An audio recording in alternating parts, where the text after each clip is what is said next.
This is a poem entitled Rebecca Singleton Thomas, who was my great-great-grandmother. John Barber came in muddy boots to bring a pheasant hen, dripping blood for Pa, because he had been sick in bed for many days. Now Ma had gone to Boydtown for medicine, so I, thinking I was nigh grown, cooked it for Pa and let it burn, because Pa called and wanted me to come and help him turn. But when he saw his supper burnt, he drew the last breath that he was ever to breathe, and let it out a cursing me to God and Christ.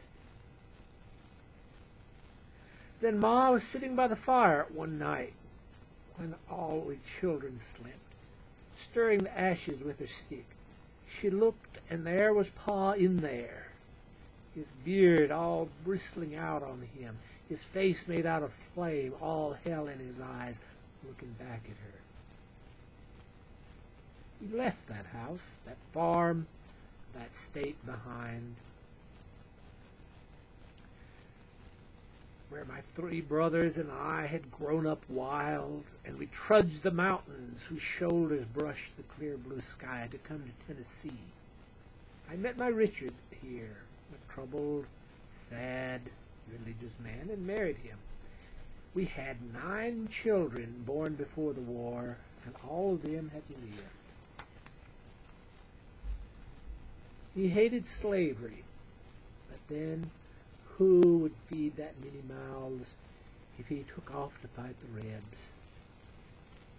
And then here came one awful day when rebel press gangs were coming by. He sat at the woodpile with the axe, swearing he would cut off his left hand if they came to take him. There was nothing could be done but hide.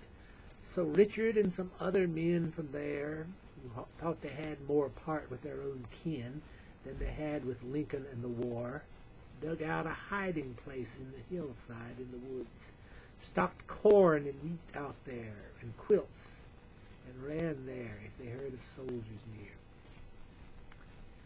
Then one day John Brinkley came with his band of drunks and rascals that called themselves Confederates,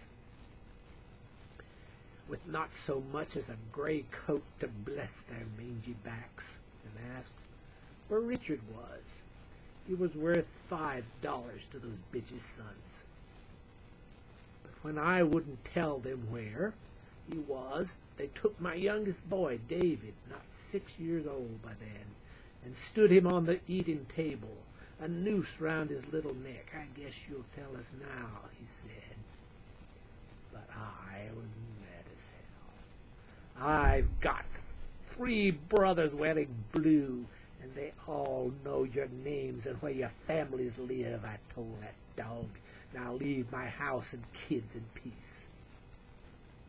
So, when the Singletons came back from war, there'll not be a Brinkley left alive to rue the day you dare touch my son.